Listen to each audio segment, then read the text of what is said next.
Cinesmack contains spoilers of the spoiling type. If you don't want your spoilers spoiled, please turn back now. Otherwise, enjoy the show! Hello, Cinesmacketeers, and welcome to Bout 58, a podcast about films by filmmakers. I am your host, Mike Keeler. Joining me tonight is our panel of award-winning judges. First, owner of One Genome Short Productions, Mr. Gabriel Rowald. Good evening, Cinesmacketeers, and I've won awards. What awards are we talking about? You've won awards. You Okay, know what all right. I've been there when you've won the awards. Okay, cool. Titty liquor. I like it. Second, owner of Outpost 515 Productions, Mr. Samuel Pace-Twamy. Happy holidays, everyone. Third, owner of Cheshire Moon Films, Mr. Tom Haggis. Merry Christmas, everybody. Merry Christmas. Happy New Year. I didn't intentionally leave the Christ out of Christmas before, whatever. We know. Yeah. The war is on. The war is on. And here we go. Last but not least is our special guest judge for this month. He's a writer, actor, director, and our go-to holiday film judge, Mr. Kyle Fine. Hello, everybody. I own nothing but my shame. Not many people can say that. That's good. That is good. Just real quick, I want to say congratulations to you guys. This is the start of our 6th year. We started this little podcast back on December 9th of 2010. Wow. We've done 57. We've done 57 episodes, including one smack track, and we have done 115 films. That's all of them, right? We're done. This is our last show? Yeah, this is the last show. We did every movie. We have done every single movie worth a damn. Only most of them. You still... Dennis Miller did a couple movies in the 90s and we haven't gotten to. We gotta go back to that, don't we? I wouldn't call them movies, but all right. All right. Well, let's poke the monkey, find out what we're doing tonight. Ladies and gentlemen, hitmen and private eyes, welcome to the main event. Tonight, we have an intercontinental dark comedy tag team matchup. In the first corner, from 2005, directed by Shane Black, starring Robert Downey Jr., Val Kilmer, and Michelle Monaghan. Kiss, Kiss, Bang, Bang! In the second quarter, from 2008, directed by Martin McDonough, starring Colin Farrell, Brendan Gleeson, and Ralph Fiennes in Bruges. Okay, well, they're not your traditional holiday films, but they are set during Christmas time. So let's move on to our first round, which is writing. Well, I enjoyed... I had not seen either of these films before we decided to do them. No, I had not. Really? I'd definitely heard of Kiss Kiss Bang Bang, and I know it's one of your favorite films, Mike. And I'd always been kind of interested in Bruges, but I'd never actually had an opportunity to see them. And I was happily surprised with both. I enjoyed them both very much. They are definitely both kind of dark comedy action type films with a lot of witty dialogue and that kind of stuff. And so I enjoyed them both very much. One of my complaints I noticed with Kiss Kiss Bang Bang that I felt like the plot was a little bit meandering.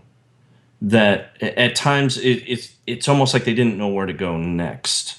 And I felt like in part it was because of the main character, Robert Downey Jr.'s character Harry. That was kind of the way the character was, and he was the narrator, and so it jumped around because that's how he would have told it. Mm-hmm. But I also kind of feel like you could have told a cohesive story, a sensible story, and still had that character be kind of absent-minded separately, if that makes any sense. So I felt like at times the story for Kiss Kiss Bang Bang was a little bit disjointed. And I wondered about, spoiler alerts too, I wondered about the ending too, because it was hard to tell, if he got together with the girl, what happened to her at the end. I mean, she's there in the hospital, but then she just kind of disappears at the very end and you don't know what's going on.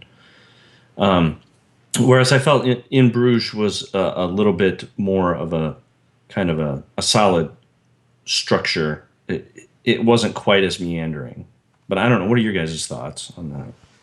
I think that was kind of by design. I mean, that's what those detective novels always were like, or are like. And I felt that's kind of what they were going for, is kind of those pulp fiction type novels. Yeah, and I thought they did a really, really great job of taking the essence of those, those dime store novels and turning it into this movie. And it wasn't just the essence of the story, but a lot of things that they were able to pull in and put into the story itself.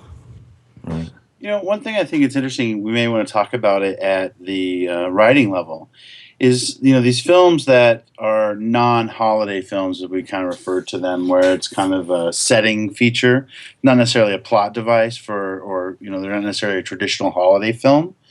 In the writing, why is it set at this time? Like, does that help the stories because it was set on Christmas, or is the fact that it's just kind of incidental not even really factor in that? I mean, you know what I'm saying? Like, why set it on Christmas if it's not going to be focused at all about it? I feel that In Bruges tied in with Christmas a little bit more, but Kiss Kiss Bang Bang, it was just like utterly background. Right. Yeah, and I guess I felt like it was fairly incidental in both. The time of year, the holiday itself didn't really have any impact on the story necessarily. Sometimes it's a catalyst for some of these things. We've done other kind of non-traditional holiday films like Die Hard and that kind of thing, and they happen around the holidays. But the holiday itself isn't really important, other than the fact that it gets it's a catalyst to get the character moving. The character is traveling because of the holidays, or something like that. Right. It's not a core central piece of the story. But for these two, I think you're right, Sam. I feel like it's pretty incidental for both. It's like they just happen to mention it in passing. Otherwise, you might not really know. Mm-hmm. Well, and I don't know also how I went so long without seeing Kiss Kiss Bang Bang, because I look at the date and it said it was done in 2005, and I'm like, how can I have missed this movie it's a pretty quality, done piece all the way through? Why haven't people really been talking about it for 10 years?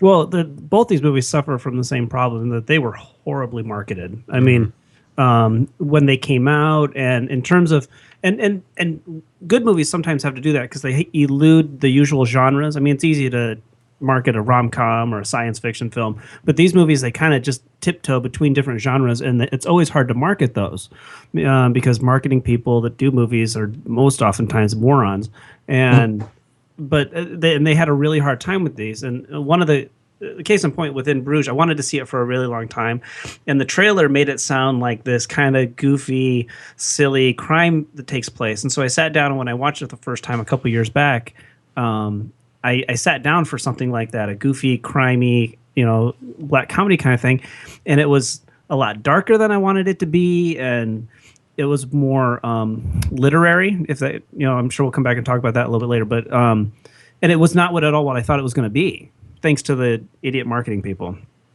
So when I sat down and watched it a couple days ago for this, a second time, knowing what it was all about, I loved it 10 times more than I did the first time, because I was actually kind of dreading it. I was like, oh God, In Bruges, yeah. And I sat down and watched it, and it's now one of my favorite films. I think it's really, really great. I wish I knew what I was in for the first time I watched it and didn't have to go through that. Yeah, there wasn't a lot of marketing for either film, if I remember correctly. And Amanda and I believe were told to watch it from, I want to say it was Kyle, but maybe not Kyle. Was that you that told us to watch it?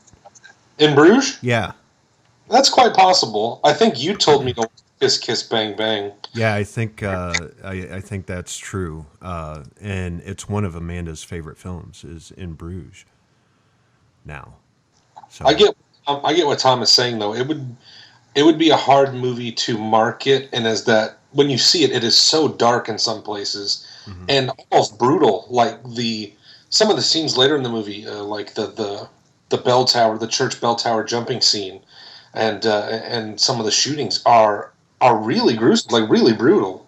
So it's I don't know how you make a light holiday movie around that, set in this mythical town, but I thought as a package it was really well done. I loved the writing on both. I wonder how much of Kiss Kiss Bang Bang is improv, around Robert Downey Jr. and just Shane Black feeding him lines, and Val Kilmer. I watched the gag reel after because I had to rent it on DVD. And the amount of times Val Kilmer references Colin Farrell is hilarious to me, makes fun of him for being a drunkard, and I thought it was really funny. But I think the writing on both, to me, Kiss Kiss Bang Bang feels all over the map because it's designed to be that way, like that dime store crime novel where it doesn't make much sense and the hero gets... because Robert Downey Jr. is the narrator, I think there's a lot of liberties taken with the things he says he does. The holding onto the coffin by the arm and shooting a guy with the hand that's missing a finger. Like it's almost too perfect action movie stuff, like set pieces. As he's telling the story, I think you get a lot of this embellishment of what he's done. I thought In Bruges was a little tighter from a story standpoint. I thought the dialogue was written better, and I think it was delivered better, but we'll get there when we get to the acting part. But I thought they were both very interesting and not your typical film, which I really dig. It's not... I always like the dark comedy genre because it plays with your expectations so much, and it gives you these little moments of hope, and then it shows you something really dark and bloody and brutal. That's true. And a fun combination for me. Yeah, and sometimes it doesn't come across as very successful. So sometimes it's it's like it's so dark and brutal that it's not. The dark comedy part of it is missing. The comedy part, it's just dark, But I think both of these ride that line fairly well, and they knew when to be dark and when to make light of it. One of the things I was happy about with In Bruges is that it's a dark comedy, and it's about Colin Farrell's character having accidentally killed a child, and they didn't make light of that. That part was not funny, and I was happy that they didn't turn that into comedy at all. Do you know what I mean? That particular piece of it. Well, I thought they handled that pretty well. I think it's interesting. Kyle brought up a good point about and how much is that of the writing is improv with Robert Downey Jr. As the narrator. When you look at the writing credits specifically, you have three credited writers for Kiss Kiss Bang Bang as opposed to one for In Bruges, and it does to me as far as just focusing on this subsection of writing, In Bruges feels just so much. The story to me has a much better ebb and flow, and I know that because of the way Kiss Kiss Bang Bang is kind of pulpy and what have you, it is going to be blunted in some ways. But I think the overall flow of the screenplay and the writing itself is a little better for In Bruges. Well, and In Bruges does a really great job of, and you don't see it too much in movies anymore, but the development of the characters and in the, I mean, both characters are really deep characters. I mean, they start out as kind of archetypes, but then, I mean, and I guess it's not even the characters. I mean, the themes they talk about and the, Bruges kind of standing in for purgatory and what these guys are going through, and if anybody's read the Harold Pinter play, The Dumbwaiter is very similar in plot to what happens in Bruges, and it's one of my favorite plays, and it's about two hitmen that are waiting in a room, waiting to get their orders on the next hit, and of course one of them gets the order to kill the other one, and it's a really great play, and In Bruges has that very theatrical, like you're almost watching a stage play, just because the depth of the characters and the all of the imagery and themes that they are able to bury into this very funny movie at the same time it's amazing, and it's I wish more people would see it, because it really is a really great, almost a really great piece of live theater, for crying out loud, if I can say that. All right. I think it's an awesome play. If you were to adapt it to a stage, I think it'd be a really fun play. Yeah. All right. Do you guys have anything else to add? Anything you think you might have missed? All right. Well, it's funny that you bring up the fact that both these films happened during Christmas time, and it reminded me that we did Lethal Weapon, which was written by Shane Black, and then I started looking at all of his other films, like Lethal Weapon 2, Last Boy Scout happens around Christmas. Lethal Weapon 3, Last Action Hero, Long Kiss Goodnight happens around Christmas time. And Kiss Kiss Bang Bang. Iron Man 3, I don't recall that it did, but Shane Black seems to like to have Christmas, the Christmas season going on in the background of his films. So, does it make for interesting lighting? It might. I mean, Yeah, Christmas lights. yeah. I mean, you can get really good bokehs from the Christmas lights, but right. bokeh. Well, Shane Black has been suffering from writer's block. It ultimately took him over a year and a half to write the script for Kiss Kiss Bang Bang, and then he had enormous trouble trying to sell it. His former cachet as being the highest paid screenwriter meant nothing when he was touting around his screenplay. Eventually, he took it to Joel Silver, who gave him his first break back in 1987 when he bought Lethal Weapon. So let's go ahead and vote, boys. Gabe.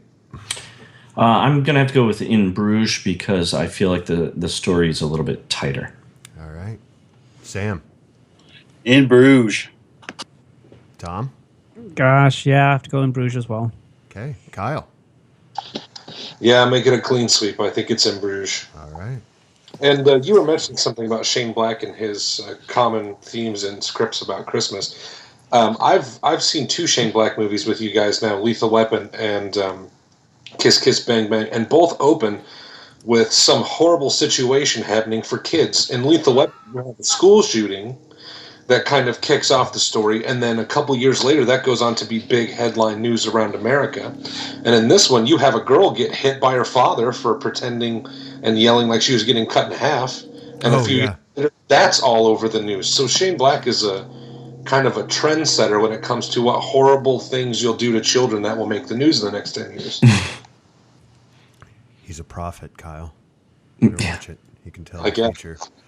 In the original script for In Bruges, Ray and Ken are English, but when Colin Farrell and Brendan Gleeson came on board, the characters were changed to Irish as to suit their natural sensibilities. Let's move on to our second round, which is acting. So I'm struck. I mean, there's a lot of great performances in both of these pieces, but like you get Lord Voldemort wandering around in your movie, you're getting my attention. No, I'm not that big of a nerd, but even in a small role, Ralph Fiennes is always very fun, pleasant addition to any film. And I think Colin Farrell is really good and In Bruges and endearing. And I think at that point of his career, we're starting to turn away from just kind of action-y type movies, like SWAT and things like that. And that movie, I think In Bruges in some ways is a smaller film that kind of showcases a really fun, quirky side to him. And I think he demonstrates a lot of range in this piece. And the supporting cast is also very good. Robert Downey Jr., though, it's hard to balance that with Kiss Kiss Bang Bang. I always, enjoy his performance, and I felt that this was a good example of where it really clicked with the story. And I don't know where I come down on Val Kilmer. There's parts that I like and parts that I don't. I don't know. I'm dying to know, where do you guys land on Val Kilmer's performance in Kiss Kiss Bang Bang? I didn't.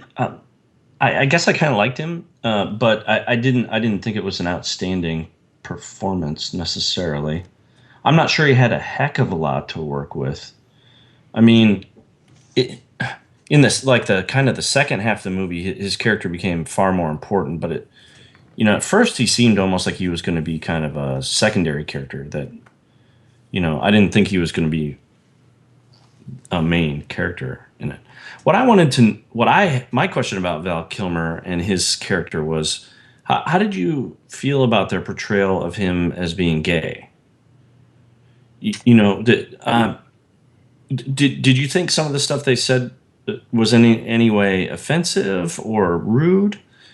It might be, but this was 10 years ago, and I think we're seeing a lot of this now, like stuff that probably wouldn't fly as meaning to be that offensive, but just kind of mocking a little bit. I know that sounds bad, but back then it might not have been as big of a deal, and now it's beginning tough to say anything anymore without having it analyzed. And I think some of it, would be a great example of what would have been said in the city at the time.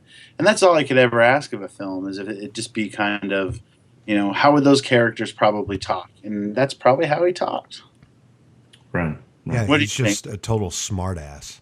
Yeah.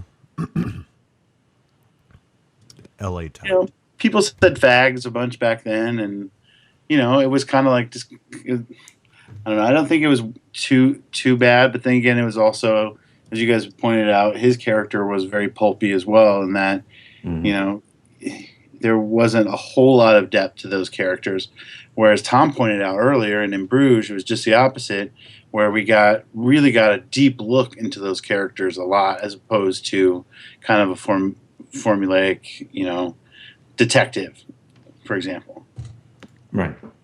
And that's one of the things that I think In Bruges does so well, is that the script was really, really great, and then they got in some actors that could deliver that great, those great characters to the screen with some really great direction.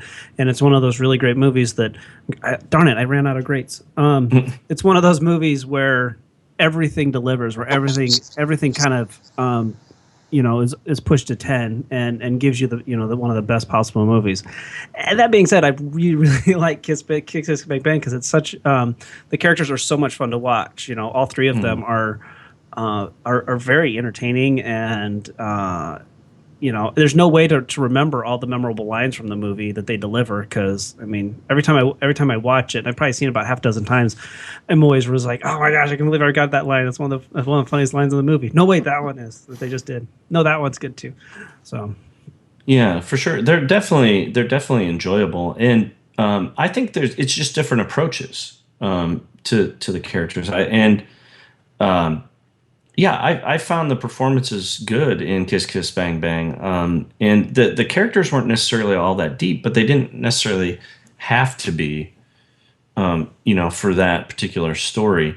And I thought the acting was entertaining. It was almost a little bit kind of slapstick campy at times, but it didn't bother me. And they broke the fourth wall a lot in Kiss Kiss Bang Bang. They were talking directly to the audience. They were, basically looking. I don't know that they ever really looked into the camera, but there was definitely a lot of this acknowledgement of the audience in it. But it was just kind of a fun performance, and I enjoyed it very much. Whereas I felt like In Bruges was definitely more that it was a more nuanced performances, and taken a little bit more seriously. And there definitely wasn't that breaking of the fourth wall. We were observers in this story, and we got to see these characters developing over time. And I really did, Colin Farrell, I really enjoyed very much. I've always kind of liked, what's his name? Brendan Gleeson. Yeah, I've always liked him. I've seen him in a number of things, and every time I see him, I'm like, I like him. He's good in this. And of course, you can't go wrong with Ralph Fiennes. But actually, one of my favorite performances was the hotel owner, the woman. I really liked her. She had a small part, but I really liked. She seemed very genuine. And I really liked her attitude in it, and So that was a small kind of bit part that I really thought kind of stood out and kind of raised the bar for everybody too. Yeah, in the guy that is the customer that Colin Farrell beats up because he was complaining about smoking or whatever. Oh yeah. That's been in a lot of like science fiction movies and horror movies and Zelenko Ivanek? Zildjico Ivanich? Yeah. Check out the big brain on Kyle. Nice. Good pronunciation. Sing from IMDb, really. Yeah, but he's cool too. Yeah. There's a lot of good performances in Bruges. What do you think? Yeah, and I don't think this is going to foreshadow my pick. I have a different pick, but I might switch my my pick for recommendations. But I think Colin Farrell has really been kind of expanding his range a lot, and he was in the new season of True Detective, which frankly is almost impossible to watch, but his character and his performance are one of the things that kind of stand out. He's very good in it. And his performance is very nuanced. He's conflicted, he's brooding, and he's very believable in it. And so I really appreciate where he's been going as an actor. He doesn't just play some cocky tough guy kind of thing anymore. He was definitely good in that, even though as a series it wasn't. It was really pretty bad. Tom, just real quick, Zelenko Ivanek was in 24. I'm Yes, just was. bringing that up to you because I know you and I used to watch 24 a lot. Yeah. Yes, he was. Yep. You guys have anything else? My turn, yeah? Oh, yeah. Go ahead, Kyle. Yeah. I agree with a lot of what everybody is saying, especially let's go last to first. Gabe is right about Colin Farrell in True Detective Season 2. He is the best actor on screen the whole season. Vince Vaughn actually does a really good job in that as well, but we'll save that for your True Detective podcast. Brendan Gleeson, to me, is maybe the best actor of these two movies for me. He's a guy I've always liked, and I could watch him read shampoo ingredients.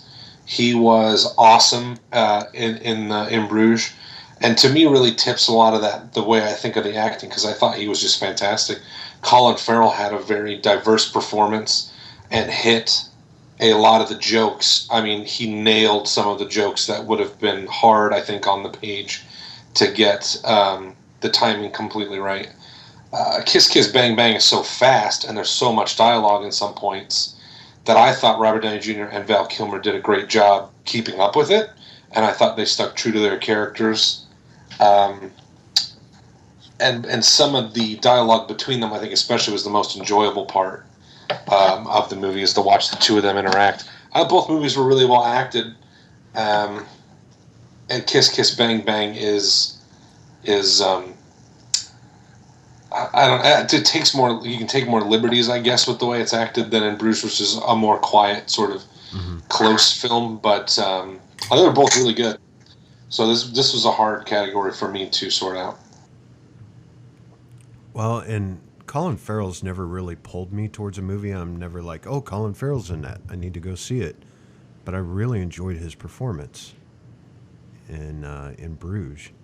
A lot of that's some of his choices that he's made. I mean, he's not one of those people where you trust that whoever's doing his reading for him to pick scripts, and whether he does it himself or not. But he's done. I think he's probably done more bad films than good ones. So, when you're looking to set aside 2 hours, Colin Farrell's not going to be like, "Hey, come over, check out this movie I did." Well, that's okay, Colin. I got to wash my hair tonight. And another thing, I think without Kiss Kiss Bang Bang, you would not have Downey Jr. as Iron Man. I don't think that would have happened. Could be. And I think this is maybe true of a lot of actors. Maybe not all of them, but many. I always wonder how much of them are they really acting? How much are they really the character, and how much are they just kind of themselves a little bit? But he does have that same kind of like cocky, smartass, attitude in Kiss Kiss Bang Bang that he does as Tony Stark in the Iron Man movies. And actually, he's a little bit like that in. Have you ever seen The Judge? Yes. Yeah. Which is a great movie too. And he's a little bit like that in The Judge as well. He plays kind of this self-assured, cocky, smartass kind of attorney in it. So, and I always wonder how much of that is like, how much of the real person comes through in their characters. I just feel like he's kind of like that. Oh yeah. Well, I mean, look at it. Some of his earlier roles, in I can't think of the names of them, but like in the 80s, he was kind of the smartass in front of the camera, and then he got into drugs and alcohol, and this is when he started to sober up. Mm-hmm. And I think that made a lot of people pay attention to him, was this film. And then, Iron Man came along, and it's just RDJ. And I agree with you. I think his personality is cocky, smartass, and I think it's great. Yeah, it's not in a. I never feel like it's in a malicious way. No, he's just kind of like he's got a little bit of an attitude, and he's smart, and he can talk fast. And sometimes it clicks. Like this movie, it clicked. There's a movie he did with Galifianakis where he's the same kind of character, but it didn't click. I mean, it was just. Fell flat. I don't know if you remember that picture. I don't know if I ever saw that one, but I think I know what one you're talking about. They're traveling or something. They're in a car together, right? Yeah. For some reason. Yeah. And you think these two big stars, because Galifianakis was just blowing up after Hangover or whatever. Right. And then he's like, oh my God, these two people are hard. It's hard to watch a crappy movie with people you like. That's true. Yeah. Yeah. So it's I always wonder how much of that is. There's certain actors where it's like, wow, they're completely different in every role. You don't know what they're really like. Like William Hung? Yes. Yep. Yeah. No, do you know what I mean, though? It's like there are certain, like, really stellar actors who can kind of really be someone else. Right. But I feel like a lot of actors, the part of their own personality is coming through in these. Yeah. Are you thinking like Daniel Day-Lewis? Yeah, that's definitely one that comes to mind. Mm-hmm. Due Date was the name of that movie, by the way. What was it? Due Date. Okay. Yeah, don't watch it if you haven't seen it. If you're listening to this podcast, you haven't seen it, don't see that movie. So that's kind of an anti-recommendation. Kind of. Oh, shoot. I'm watching it right now. Hang on, I'll turn it off. Recommend don't. It's funny, just a little side tangent. It's funny that you bring up The Judge, Gabe. When I was in Santa Fe, I watched it, and for months Amanda had told me, she goes, don't watch it, you know what'll happen. And I watched it, and I called her right up, and I said, you're right, I shouldn't have done it. She goes, why? She goes, what? And I'm just in tears after watching The Judge. Like, it hit me hard. And yeah, it's well done. It's a very well done film. I think the acting is really well done in that film. Mm-hmm. And I think Robert Downey Jr. has expanded his range in the same way that Colin Farrell has. Mm-hmm. He still has that kind of cocky attitude to him, but he can do something else. He can bring that to the table, but then he can be hurt or depressed, or he can be other types of characters, and he does a really good job of that, I think, in The Judge. Mm-hmm.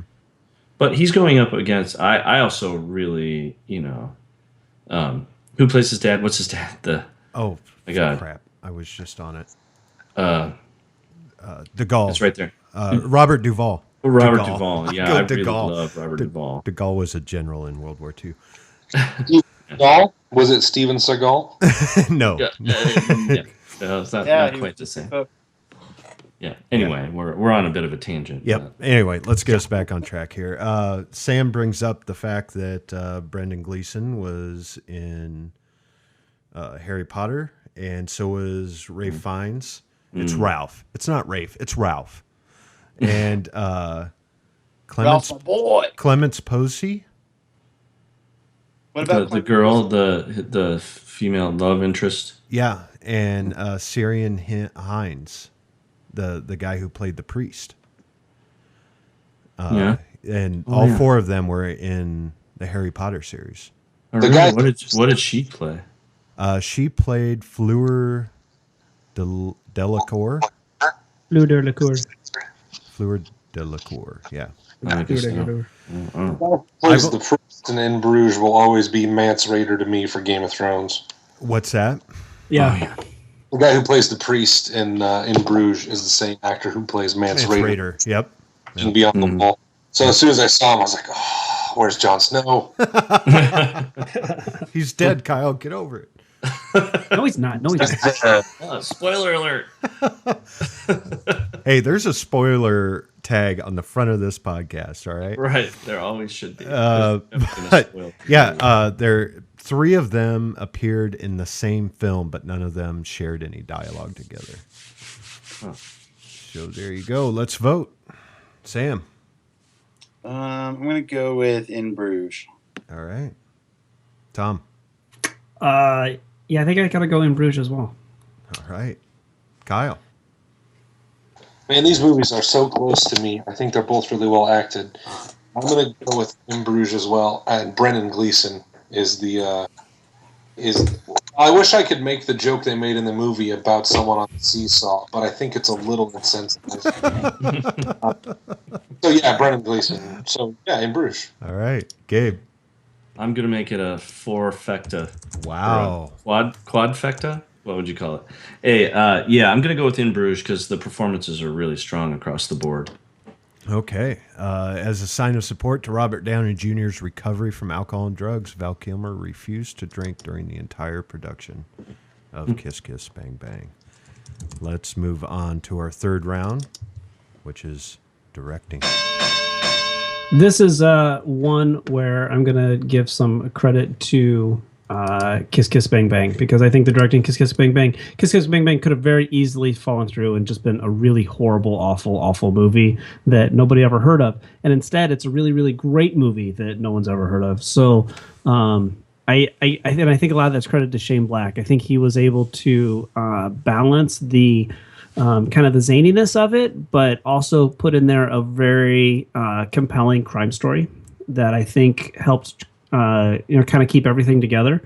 And I mean, with all credit to Martin McDonagh and his work in Bruges, which it's very beautiful and really well done. Kiss Kiss Bang Bang does a lot better job of kind of grabbing me and dragging me along, and I think a lot of that has to go with Shane Black, and it's evidence in some of his other works. Despite what you think, Iron Man 3 is actually a pretty good movie if you take it for what it is and not get all crazy about comic and source material and shit like that. So I think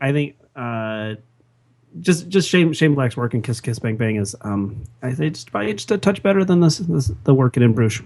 Sorry, I've got to throw in here real quick. For me, Tom, Iron Man 1, Iron Man 3, Iron Man 2. That's the order. Like, best to... That's fair. Yeah. That's fair. I dug Iron Man 3. Iron Man 2 just seemed like it suffered from sequelitis. Anyway. A little bit. I did. But is that little piece of the whole MCU puzzle, I think is, there's not a Marvel movie that's come out that I absolutely hated. There's no Phantom Menace in there out of, the 14 films. That's pretty impressive. So yeah, that's true. All right. Sorry, guys. Go ahead. Carry on. Pass the mic. Who's up? I'll jump in real quick here. I think Tom nailed a lot of really good points and kind of took all the words out of my mouth. Thanks a lot, Tom. Kiss Kiss Bang Bang rides a very fine line of falling completely off the wheels and becoming this wacky, unwatchable movie that you've seen so many times where there are way too many pieces and it doesn't make any sense in the end. And it's kept fairly cohesive, I think, by the strength of Shane Black having written it, knows what he wants. And when I watch the gag reel of it, you can hear him in every take. He is in there feeding them lines, giving them feedback. He's very open and free with the actors. I mean, Val Kilmer and Robert Downey Jr. are pros. They've been doing it for a long time. So he's getting what he wants out of them. And as you can see with some of the things he writes, the set pieces are crazy. Especially for me, the casket that goes over gets stuck. Then Robert Downey Jr. catches his hand on the corpse to hold there and shoot somebody. Like, some of that stuff could have, taken you out of the movie, but it's so well done that I think you're just along for the ride and enjoying it. So I think that they're both very well directed, but I think you had to ride the line a lot more with Kiss Kiss Bang Bang, and I think it does it successfully, which has got to be a hard job as a director to keep it from just falling, having the wheels come off.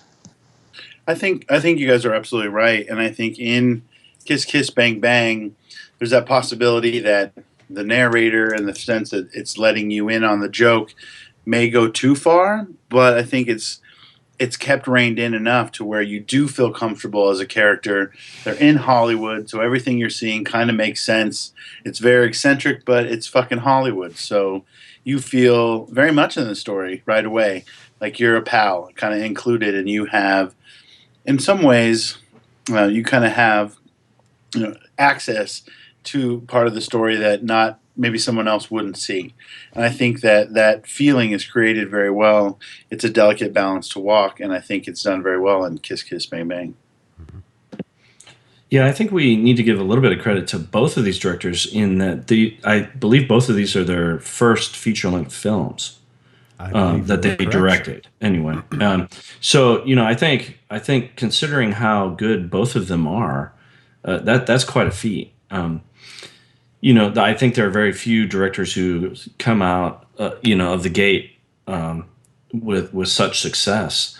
I don't know. Do you guys know what Quentin Tarantino's first feature-length film actually was? I mean, I know I know that Reservoir Dogs would be the one that we know about. I thought it was Reservoir Dogs, but give me I a think second. so. Keep talking. I thought I had heard him talking about having written and directed another film that maybe none of us have ever seen, and apparently it was abysmal. My Best Friend's Birthday. And then Really? before that, in '83, was Lovebirds and Bondage, which was a short, and it stays unfinished as of today.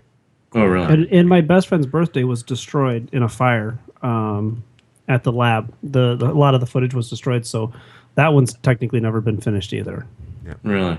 Well, I recall something where I saw him talking about it, and he said it was terrible. It was like depressingly bad, and even somebody like him, then he came back, and the rest is history, kind of, with starting with Reservoir Dogs and others, but you have to give them a lot of credit for coming out of the gate and creating such excellent films right off the bat.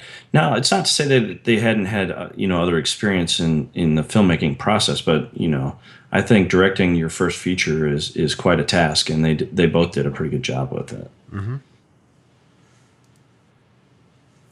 All right, you guys have anything else to add, Kyle? To pick dark comedy as your first attempt at a feature-length directing gig too has got to be a hard job. It's not an easy genre to make good. A lot of movies go too far one way or the other, and these straddle a pretty interesting line that make them enjoyable. But yeah, I think that's a really tough choice to come out of the gate and take on a black comedy. I mean, a movie like In Bruges 2, where, like I said, some of the scenes are downright brutal, like almost disgustingly brutal, like especially the jumping from the bell tower and the is like amazing. You really have to trust that you can pull that off to do something like that, because that could have just... And I think credit goes to Brendan Gleeson for handling it well, and for Colin Farrell for his reaction to that, I think, sold a lot of it. But yeah, that's a tough task to make a black comedy your first feature-length film. Mm-hmm. All right. Well, I'm trying to find my trivia that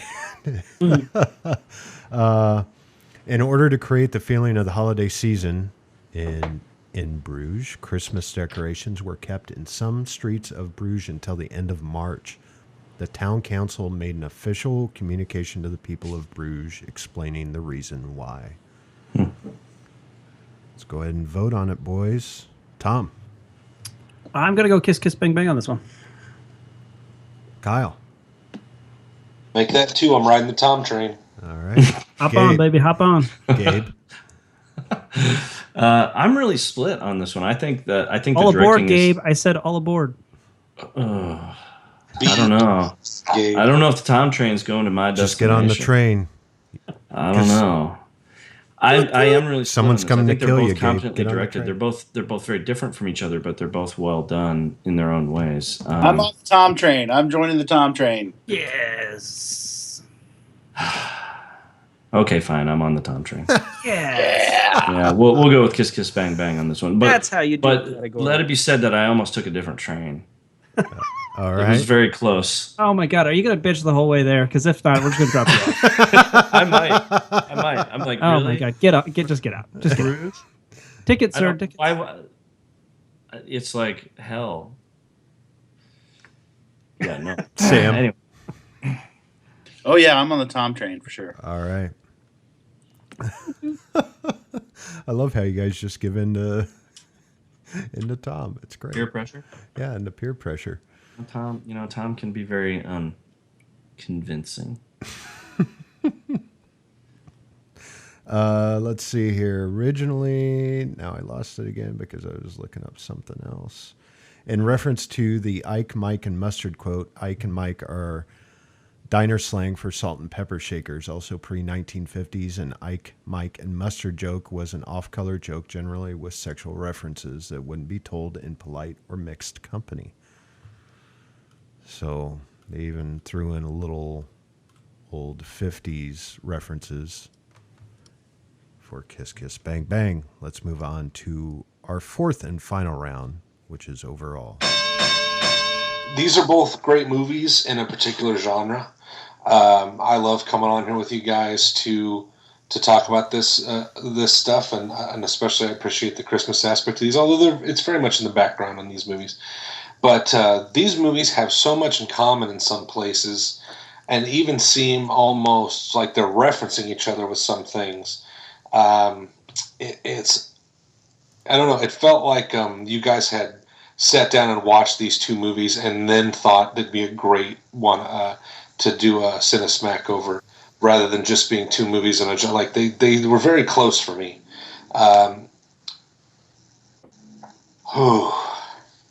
It's very hard because Kiss Kiss Bang Bang has some great chunks of the movie. It has great scenes. It has great set pieces.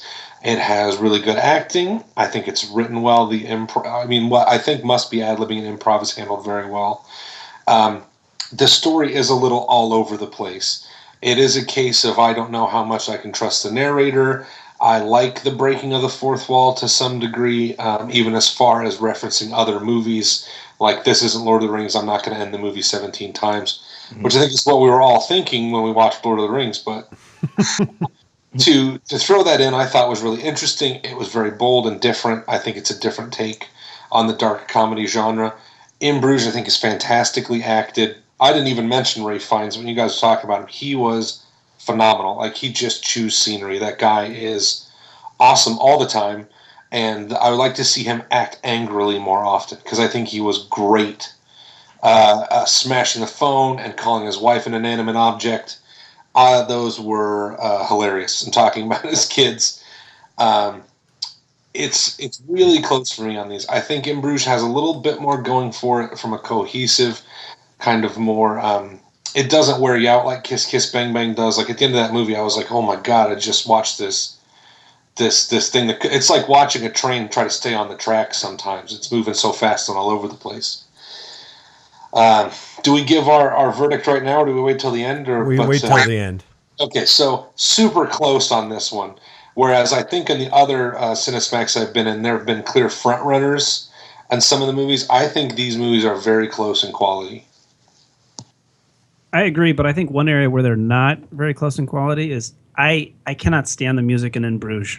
I find it's I think it's too loud and it overpowers a lot of scenes, and I think that some of the instrument choices are just wrong, and there's a lot with the music that I did not like in Bruges. Did you guys find that at all?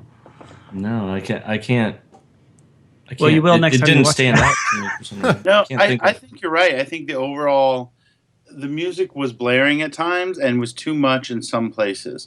Like, as much as I love a lot of the stuff that was going on in Bruges, I did feel that I was kind of affronted by some of the music and the level of it. Like, if it would have been a lot softer, it would have blended and made the scene easier, but it did kind of, at least the mix I listened to, kind of jumped out at points. Well, and knowing that Martin McDonagh comes from a theater background, and he's written plays and very successful plays too, I might add.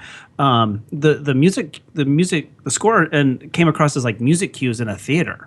Between act breaks and ending scenes and stuff like that, and that.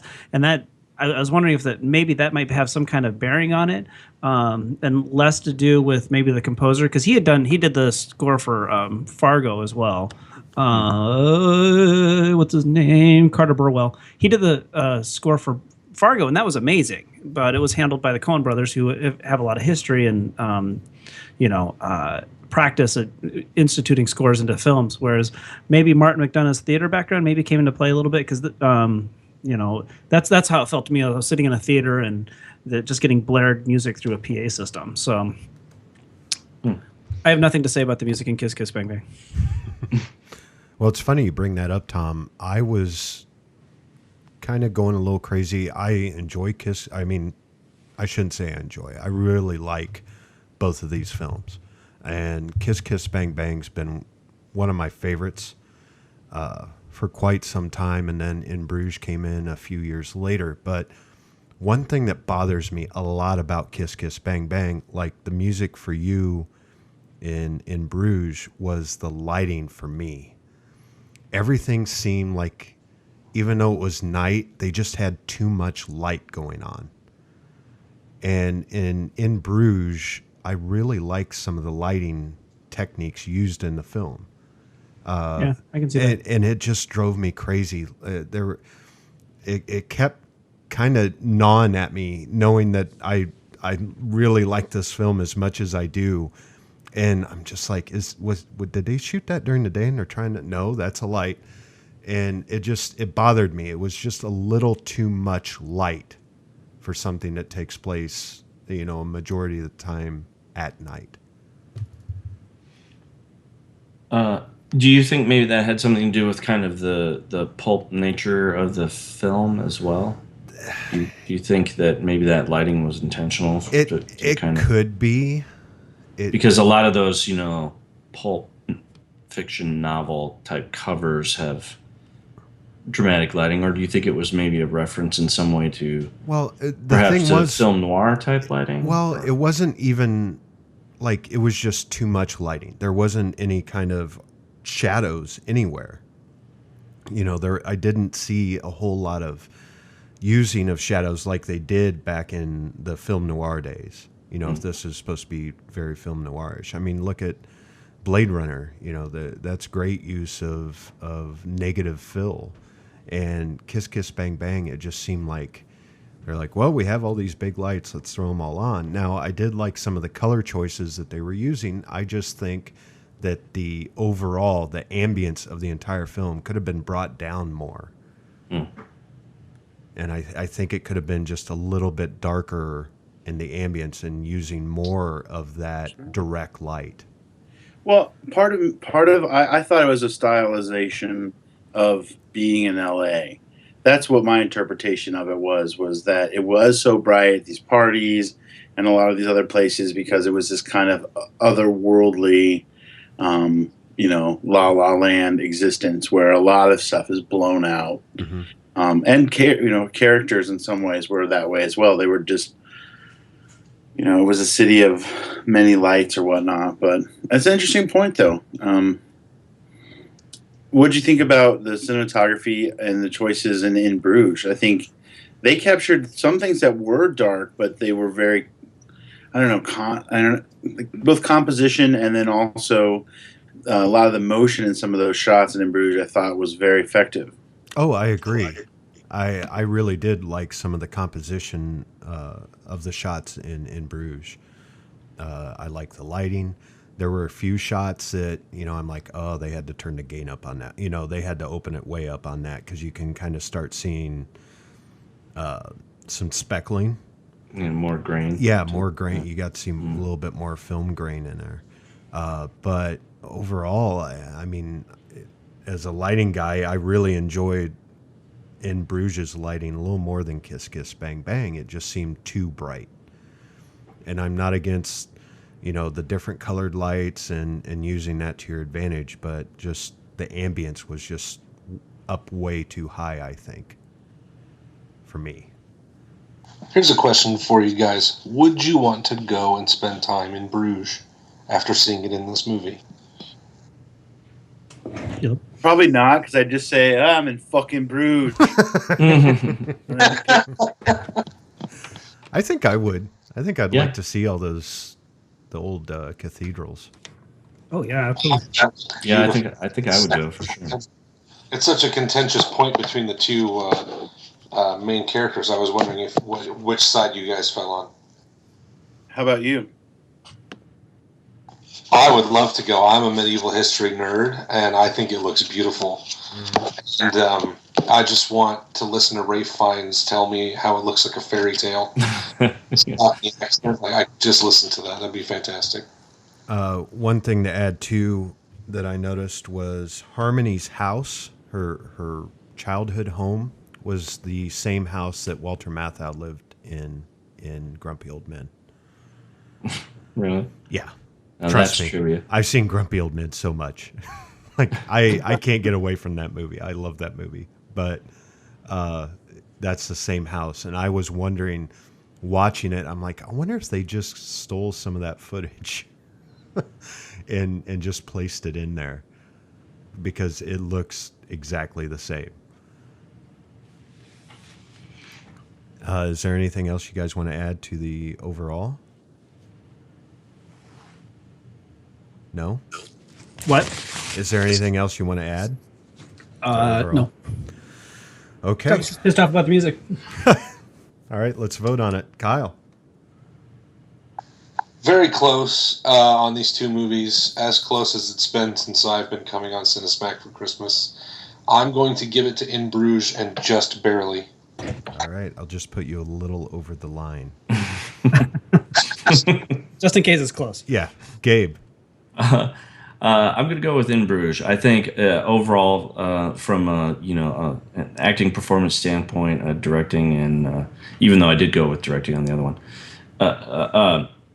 and the writing, just overall, I think it's a much more solid film. So. All right, Sam.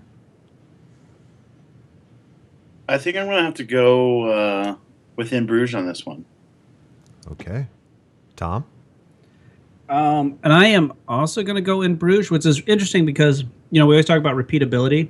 Mm-hmm. And I'm much more likely to pop in Kiss Kiss Bang Bang on a whim to sit back and enjoy it. But I think In Bruges is the better movie. And I know we usually talk about the repeatability and how it affects our vote, but I'm going the other way. I'm going to go with In Bruges. All right. Okay, well, instead of doing some trivia on this, I want to ask you guys, what are your favorite quotes from the films? And let's start it off with Gabe. Oh boy. Well, I hadn't thought this out in advance, but they both were very quotable, and I did enjoy a lot of it. And I think it's the dialogue where a lot of the comedy came in both of these films, but in particular for Kiss Kiss Bang Bang, because they talk so much. God, I'm gonna shuffle through. I'm looking through some of the quotes on IMDb because I don't. There were so many. It's like I know there are some good ones, but I just don't remember them right off the top of my head. All right. Well, while you're looking, Sam. Okay. Let's just do free for all. Like, okay. whoever Yeah. got quotes. Yeah. There you go. Go for Okay. it. How much are we allowed to swear on this? Swear away, sir. As much Swear as- the fuck away. All right, fuck it. Let me find it because it's one of my favorites. I was just looking for it. I I like the you stop multiplying. That was one of my. I love that line. Yeah, when he's trying to figure out the chances. And Val Kilmer has some really great lines. The other one is when he's trying to tell him that he peed on the corpse. Yeah. And he does he's like, no, I get to ask a question first. My favorite between Harry and Perry is still gay. Me? No, I'm knee deep in pussy. I just like the name so much I can't get rid of it. Right. And that was kind of funny. The gay Perry thing was kind of funny. The quote I remembered even from my first watching was when Ken and Harry are talking at the end of In Bruges, and he says, "Harry, let's face it, and I'm not being funny. I mean no disrespect, but you're a cunt. You're a cunt now, and you've always been a cunt, and the only thing that's going to change is that you're going to be an even bigger cunt and have some kids." Oh, yeah. Yeah, that exchange was really good. And then when he insults his kids, and he's like, well, what was the word they used? He makes him retract the bit about his retracted. cunt. Yeah, I retracted that. And he kind of takes it, okay, well, fine. Since you said you retracted it, then it's no longer a valid insult. I laughed out loud at that. Well, my favorite one from In Bruges is, Ken, I grew up in Dublin. I love Dublin. If I grew up on a farm and was retarded, Bruges might impress me, but I didn't. Yeah. So it doesn't. Yeah. That's a good one, too. Oh, man. There's so many good ones. All right. Let's go ahead and move on to your recommendations for this month while I attempt to multiply. Let's start out with Gabe. Okay, well, I actually, I'm not going to recommend more than one, but I actually ended up having several recommendations this month, which is weird because I'm usually like trying to figure it out at the last second. And I'm also always afraid that I'm going to recommend something that either I've recommended before or another, panel member has recommended in the past. But I think I got a good one this time. And it definitely falls in line with these movies, in kind of the violent, dark comedy kind of movies. Have any of you guys seen Sexy Beast? No. I actually just heard about it. It's who's in it? Ben Kingsley, right? Ben Kingsley plays a pretty important character in it. I've been called a sexy beast, well, but I have not seen a sexy beast. Yeah, if you guys have not seen Sexy Beast, I would highly recommend it. And Ben Kingsley's performance is fantastic. He plays a character like Ralph Fiennes in Bruges, where he's kind of an eccentric, really angry, dangerous kind of person. But Ben Kingsley takes it to a whole nother level.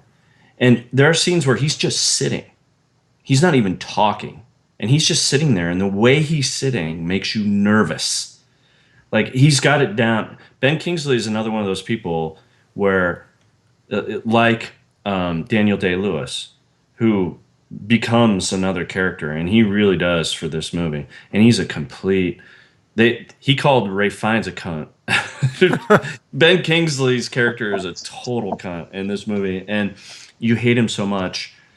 It's a really great performance, but it's a really fun crime drama, dark comedy kind of movie all the way through with more great performances in it. A really kind of fun story, kind of out of order timeline kind of thing. I think you guys would really enjoy it. Definitely go see Sexy Beast if you like either of these two movies that we did tonight. All right, thanks, Gabe. Sam. Well, it's Christmas time, and I always enjoy finding new films to watch around the Christmas season. This year, my husband and I went to go see more of a naughty type Christmas tale. It was called The Night Before. From this year, it stars Joseph Gordon-Levitt and Seth Rogen as two of three friends that come back together looking for the ultimate Christmas party that has eluded them for many years. I think Joseph Gordon-Levitt continues to show new depths of his characters. And even in a zany comedy that some would throw away, he has a depth of character that's very heartwarming for kind of a naughty Christmas story. And it's, not for every audience. but for myself and my husband, it was a hell of a lot of fun. And it was something that not only do we have several good laughs at, but also kind of got some Christmas spirit in a different way. And I think if you like some of the films that Seth Rogen's been in lately, James Franco does have a cameo in it. I think you'll enjoy it. It's called The Night Before, and it's in theaters now. Awesome. Thank you, Sam. Tom. My choice, I'm going to go a little bit off reservation on this one, and I'm going to go with the movie that came out recently, and it's the Peanuts movie. And the reason why is that there is a lot. The people at Blue Sky had a very difficult task in taking something, a pop culture cornerstone, and making a movie out of it, and staying true to the the comics and the heart that Charlie Brown has always had for the last 60, 70 years. And they were able to make a movie that's very fresh. It's very funny. It truly appeals to all ages. I took my kids ages 2 through 9, so I can safely say 38 to age 2 is totally cool to go see this. And they absolutely loved it. And it's got beautiful animation in it. But at the same time, there's very much a sense of hand drawn. The facial expressions and stuff like that, very much like they were done with an ink pen. But at the same time, it's got a very much a 3D animation, computer animation feel to it as well. And they so successfully bridged these two generations and created a movie that's really, truly a Peanuts movie. And I really recommend seeing it. It completely blew me away that they were able to pull this off. And I was a little worried when they saw that they were going to try and do this computer animated Peanuts movie, but it really is really great, and I think everybody should go see it because it's fantastic. All right, thanks, Tom. So, fuck shit cunt. There you go. Kyle. Sorry, I just everybody's swearing. I'm swearing this episode. I didn't want to think about I'd gone straight. So. All right then, I don't know how to follow that shit. I'm going to direct. I didn't direct this movie, believe it or not. I'm going to recommend another movie I think is a little strange and out there and doesn't quite fit the way these movies fit into a specific category, and that is Adaptation, directed by Spike Jonze, written by Charlie Kaufman, and has Nick Cage in it. And what I think is a fantastic role. I really dig Nick Cage in this movie, and it is a very unique film if you've never seen it before. It plays with all sorts of breaking barriers between what is a movie and what is real life and putting that stuff up on screen. So that is my recommendation for this Cinesmack. All right. I think your cat agrees with you. From the sound. Yeah, is that your cat, Kyle?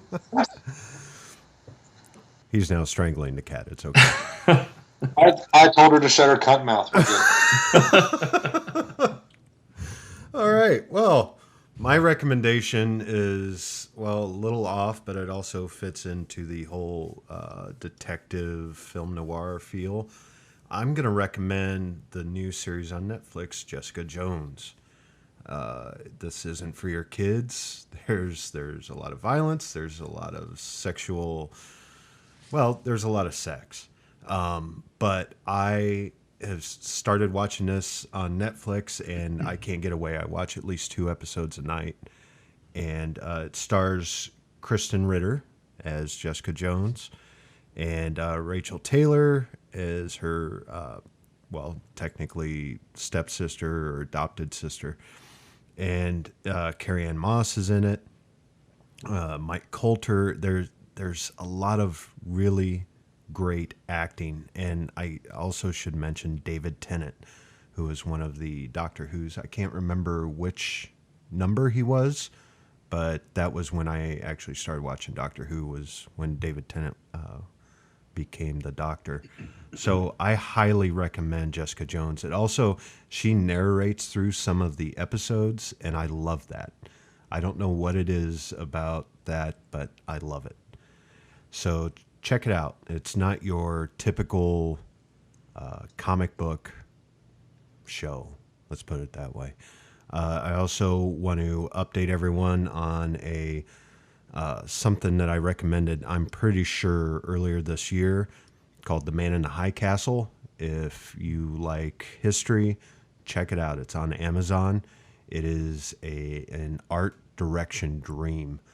The details that they put into that show are astounding. And essentially, it's all about what if the Axis powers had won World War II. And it's about these people that are finding these films that actually show the Allies winning it. So they're trying to figure out what is going on. So check out The Man in the High Castle as well. There you go. I went ahead and did 2 picks. You dick! And I also want to say Tom was right about Ready Player One, a book which we gave him a lot of crap for telling us to read. I have listened to it twice, and it's narrated by Will Wheaton. So a lot of crap. Is that where we're going to categorize that? Yeah, a lot of crap. Months and months of just shit, like, and not even monthly podcast stuff in person. I couldn't be seen near a library without you guys tracking me down and giving me shit. Well, that's true. We would boo and hiss as you went into the library. Does this mean I'm allowed to recommend books on this podcast? Sure, you can. Sure. Bullshit. Well, Tommy, We're not saying there won't be consequences. We won't stop you. I've stopped reading. I'm actually functionally illiterate at this point now. Thank you very much. That's a lot. Now at least you're on the same level. Stop as the rest of multiplying, Tom. I'm done multiplying. I'm done reading. I'm going to get a job with a drill. I was just letting you know I really enjoyed it, and I enjoyed it so much I listened to it a second time and bought his other book to listen to, Armada. So could not care less. Really. Okay. Well, try to give Tom a compliment. That's where it gets you. Not when it comes to books. I don't take those anymore. Books ruined my life. Take it from me, kids. Stop reading. All right, and shameless plug time. I'm going to hand it off to Sam because it's actually a Christmas film that he and I worked on that we discussed a little bit last month. Well, Up on the Rooftop has been released on multi-formats across the world, and you can, if you are in the market for a fun Christmas movie to either watch with your family or perhaps give as a stocking stuffer, there's multiple ways you can do it.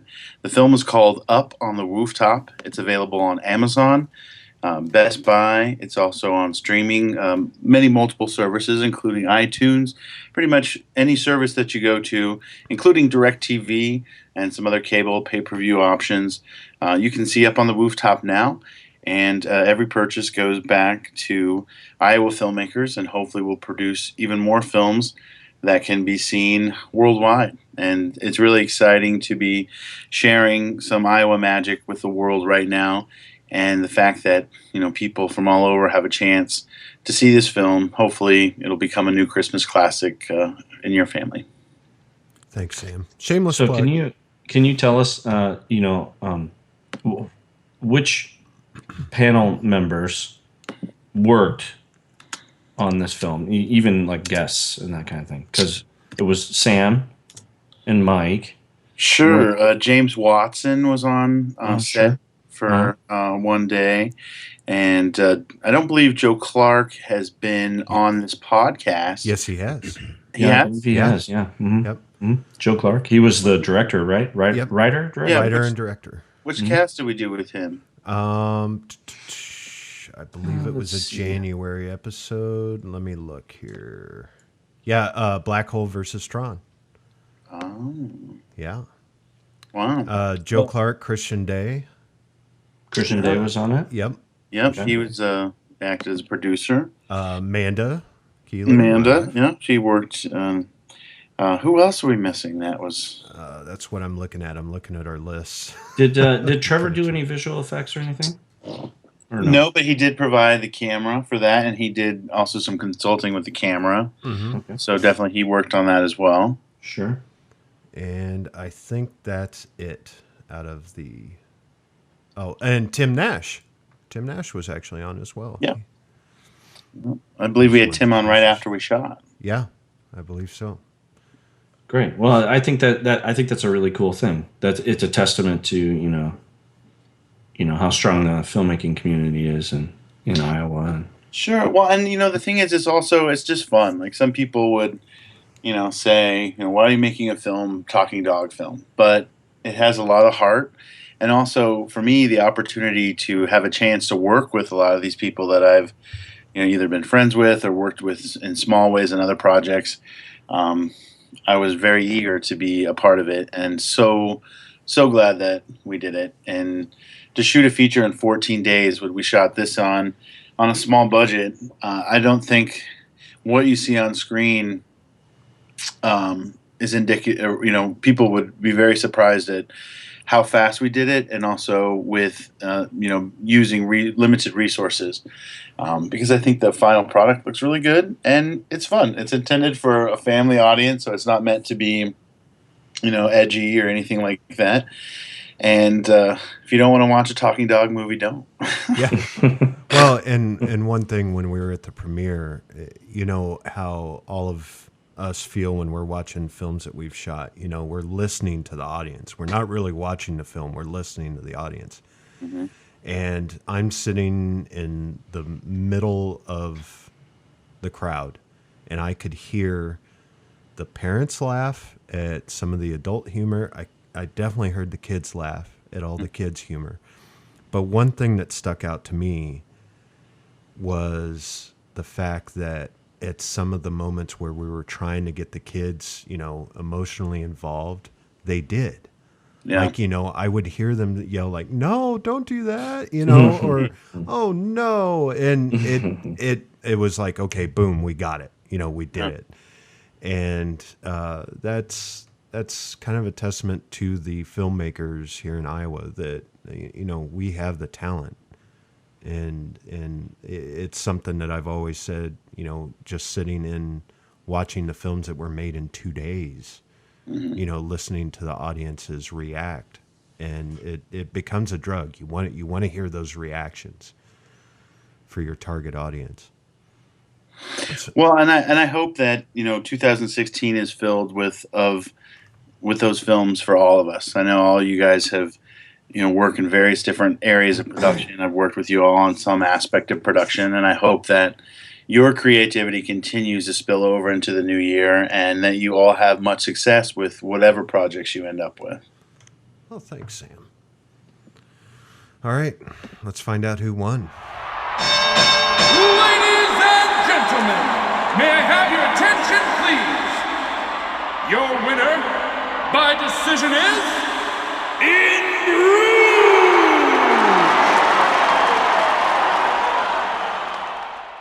I guess I'm not surprised by that, but I think they were very comparable. I enjoyed both movies a lot. Yeah, and something I've always said is, whenever we compare films, we don't say that the other film just sucks. We're just comparing two like films, and we can love both of them. It's just which one do we love more? Which kid are you going to save from the fire? Oh, I thought we were voting so for one to go into the Library of Congress and the other one was going to be burned for all time. Oh, is that what we've been doing? That's the letter I got from the president. I don't know. Maybe I got that wrong. President. Yeah. Well, I would have been a little more careful with my picks had I known that. Yeah, we may want to rethink the podcast, guys. Okay, so if any of you want to watch Kiss Kiss Bang Bang, hurry up because the government Gestapo is coming to get your copy. They're coming for your guns, so to speak. All right, let's move on to where people can stalk you online. Gabe, you can find me on Facebook. And you can also check out onegenomeShort.com. All right. Sam? The best place to find me in 2016 is in these podcasts. Immerse yourself in the backlog that is Cinesmac. We've got 5 seasons worth of stuff. So if you're new to our podcast, or even if you've been listening for even a few years, there's some new stuff. Go back and rediscover some of our old bouts. I've been listening to some of our old stuff, and it's really kind of fun to get different takes on sometimes movies that you think you know very well. So go back and find us. You can also find me on Facebook and on some other places. All right, Tom. You can find me accidentally auditioning for Hollywood films, and if I'm not there, you can find me hanging from a corpse on highway overpasses. I like to go to Firehouse Subs a lot now too because I'm a fat boy and they're delicious. Kyle. You can find me anywhere mistakes are being made. You can find me on Facebook. That's about it. I'm on some of the other podcasts that have been around this network from time to time.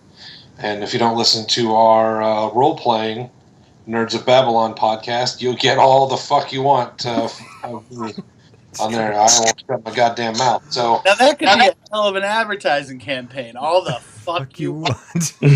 you're gonna get all of it. What? Listen, if you think me flapping my gums is somehow entertaining, A, you have poor taste in your entertainment, and B, there are literally hundreds of hours of that shit. Just find Nerds of Babylon. There are hundreds of hours, literally hundreds of hours on Nerds of Babylon. Got used a lot in this show. You've got hundreds of hours to go back through, and it's much less PC than this show.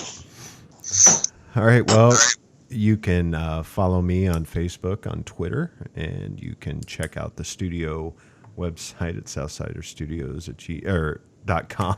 I just almost gave out the email address. You can also check out all of our films on YouTube.